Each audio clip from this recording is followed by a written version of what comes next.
இன்றைக்கி நம்ம பார்க்கக்கூடிய என்னென்னு பார்த்தீங்கன்னா புற்றுநோய். அதாவது புற்றுநோய் வந்து எல்லோரும் இன்றைக்கி வந்து சர்க்கரையை பற்றி பேசிக்கிட்டு இருக்கோம்.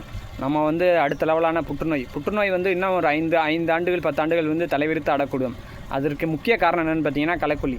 அதாவது இன்றைக்கி களைக்கொல்லிகள் பயன்படுத்தாத உணவுப் பொருள் நம்ம தட்டில் சாப்பிட்ற உணவில் வந்து களைக்கொல்லி பயன்படுத்தாத உணவே இருக்காது. 90% வந்து களைக்கொல்லி பயன்படுத்தப்பட்ட உணவு தான் வந்து நம்ம தட்டில் வந்து நிறைந்து இருக்குது.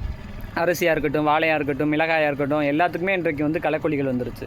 அதாவது களைக்கொல்லிகள் வந்து வளர்ந்த நாடுகளான அமெரிக்கா, ஐரோப்பா நாடுகள்லாம் தடை பண்ணிட்டாங்க. ஏன் அப்படின்னு பார்த்தீங்கன்னா அங்கெல்லாம் புற்றுநோய் வருது. அதனால் இந்த களைக்கொல்லியில் வந்து கிளைகோசைட் அப்படின்ற ஒரு மூலக்கூறு இருக்குது. அந்த மூலக்கூறு தான் வந்து புற்றுநோயை வந்து உண்டு பண்ணுது. அதனால் அவங்க வந்து தடை பண்ணிட்டாங்க.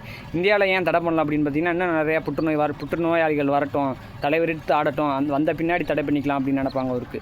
அதாவது இன்றைக்கி என்ன பிரச்சனைன்னு பார்த்தீங்கன்னா பணம் கொடுத்தா நம்மளுக்கு தட்டில் சாப்பாடு வந்துடுதுன்னு நினைக்கிற நுகர்வோர்களுக்கும் அது வந்து ஒரு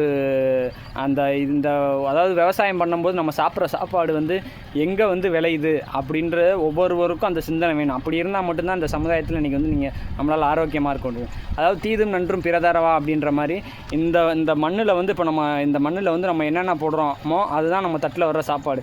இப்போ பார்த்திங்கன்னா எல்லா வயக்காடுலேயும் களைக்கொல்லி, 2 பூச்சிக்கொல்லி மருந்து, 3 ரசாயன உரங்கள், எல்லா மூலக்கூறுமே உங்கள் தட்டில் இருக்க சாப்பாடில் எல்லாமே இருக்கும்.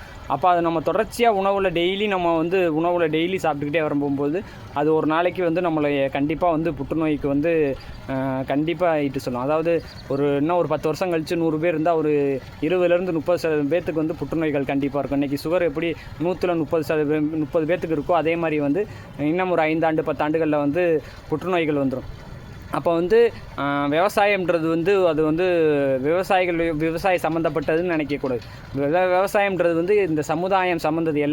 எல்லாரும் சாப்பிட்ற ஒவ்வொருத்தவங்களும் விவசாயத்தை பற்றி தெரிஞ்சுக்கணும். அங்கே என்ன நடக்குதுன்னு தெரிஞ்சால் மட்டும்தான் நம்ம அந்த சமுதாயத்தில் இன்றைக்கு ஆரோக்கியமாக வாழ முடியும்.